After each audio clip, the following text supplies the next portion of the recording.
Ladies and gentlemen, thank you, and thank you for that introduction. What we just experienced with the Pledge of Allegiance, part of the reason why we have to work so hard is you realize that that's not able to be done in schools, in a lot of different schools.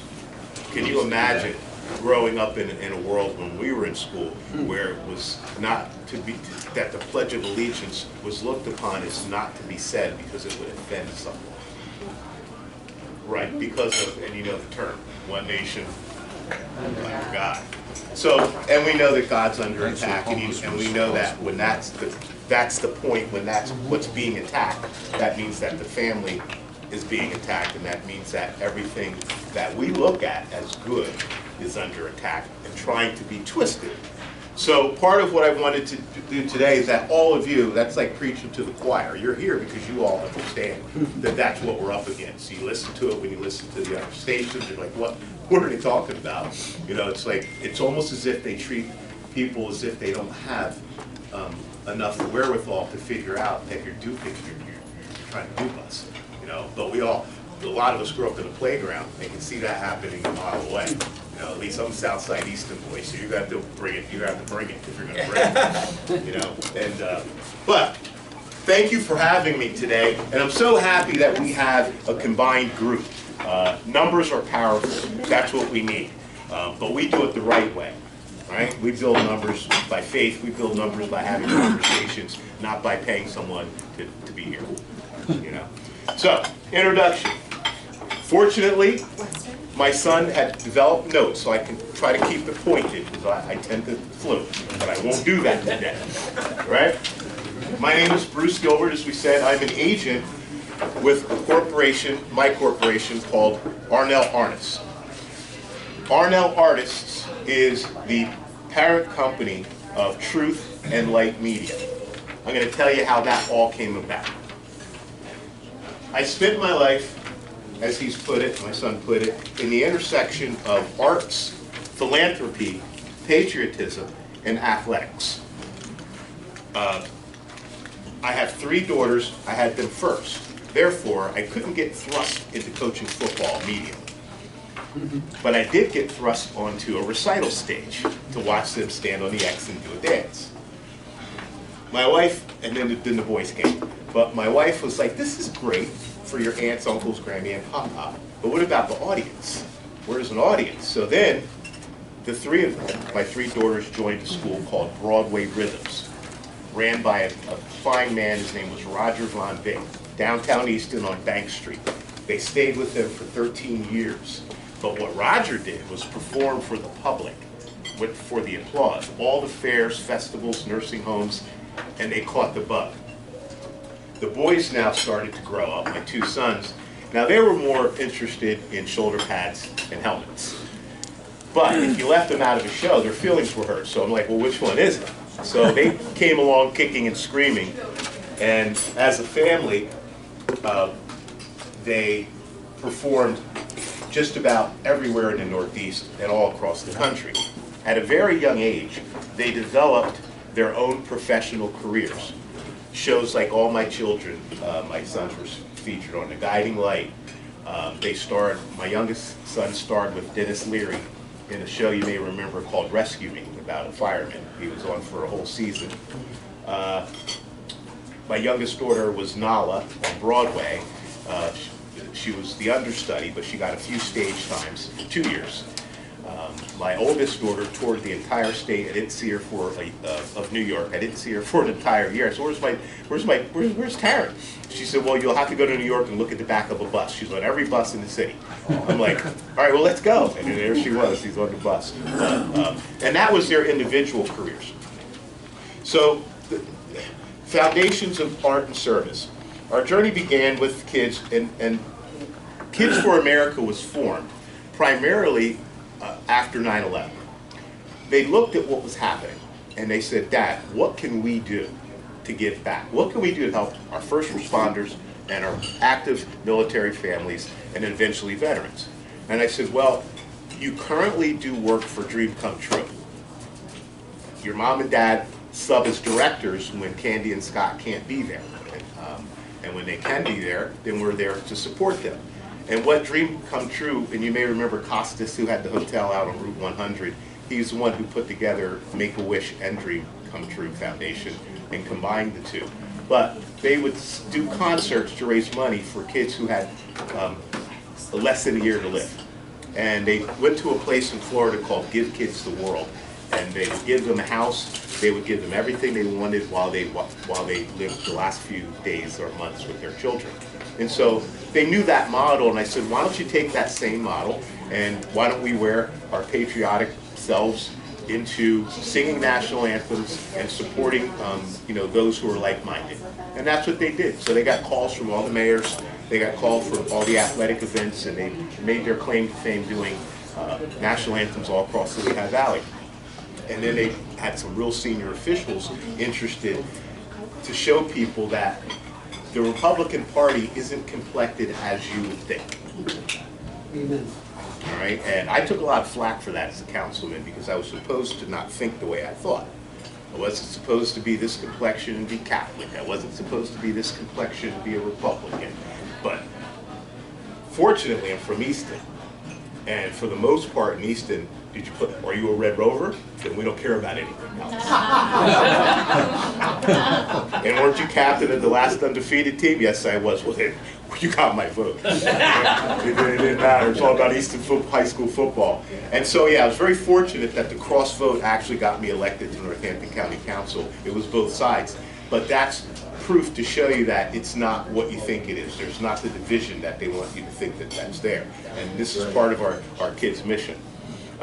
So, as he says, our mission is to unite people through the love of country, celebrate great American music, and raise money to help active military families here in the Lehigh Valley. That was the Kids for America goal. A life built through service of the arts. They develop professional careers, which we talked about, modeling, film, radio, advertising. They remain deeply involved in local theater like PA Playhouse, DeSales, Civic, Muhlenberg. They were in all their shows, West Side Story, performing alongside of equity actors. And also charitable performance groups. And they performed with organizations, and we talked about Dream Kids, but with them, service was never separate from performance. It was actually the reason for it. It's why they did what they did. They wanted to serve. As they grew older, we became a group called Sing for America.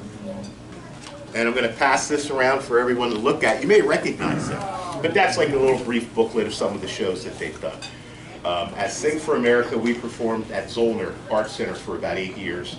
We were at the Ice House for about 5 in Bethlehem. Yes. That's where I'm going to grow into where we are today. Yep.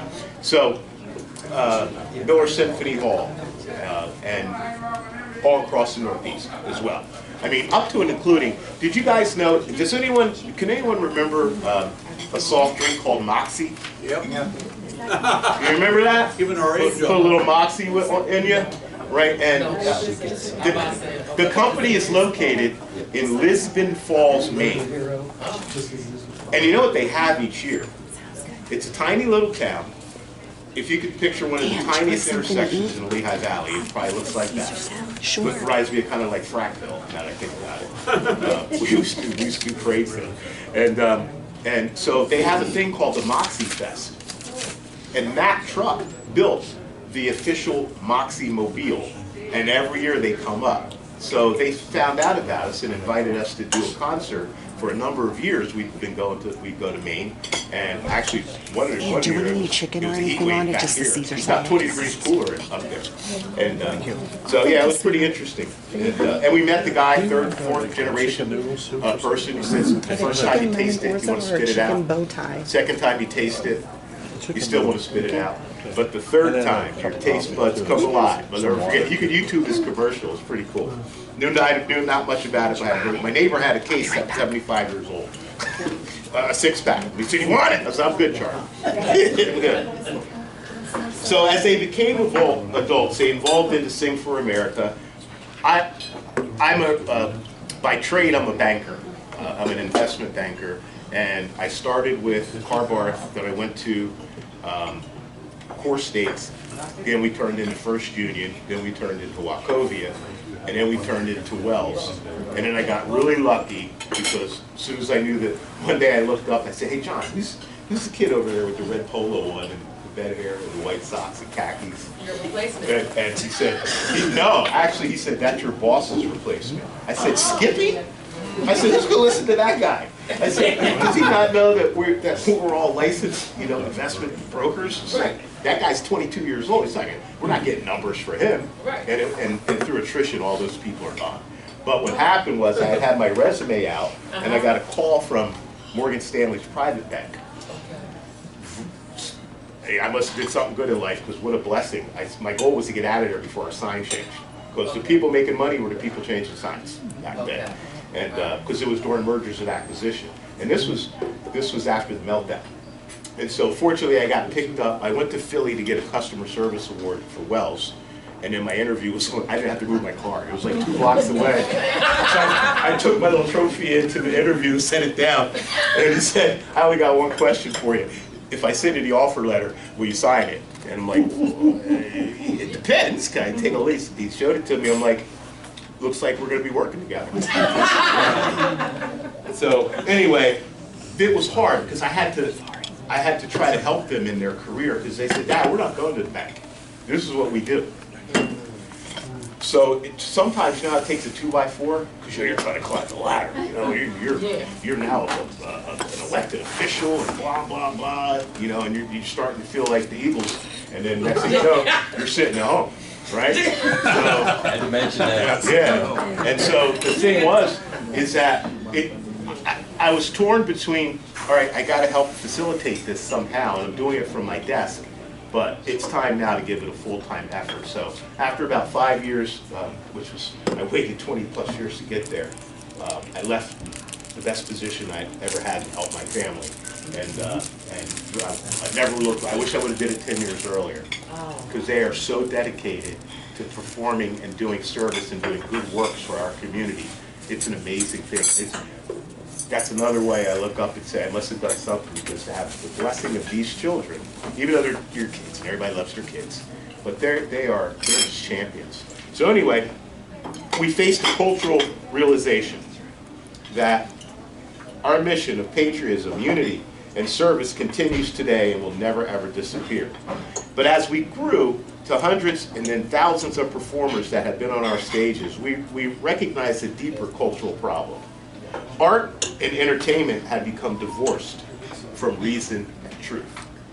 What we see is indoctrination most of the time, and trying to introduce the odd or the macabre to make it normal in our society. So we realized the mission needed to go to the next level, and therein, to answer my friend's question, we've grown into Truth and Light Media Productions. The realization of Truth and Light Media. The mission is to restore art, entertainment, and force truth, beauty, and cultural renewal. Think of what Angel Studios did with The Chosen, or what the early days of Disney did. Not today, the early days. I serve as an agent now for Truth and Light Media Productions, and my kids are contributing artists as the artists of Sing for America. What you have on your desks is a world premiere of an original musical, written, choreographed, costumed, composed by the 5 of them.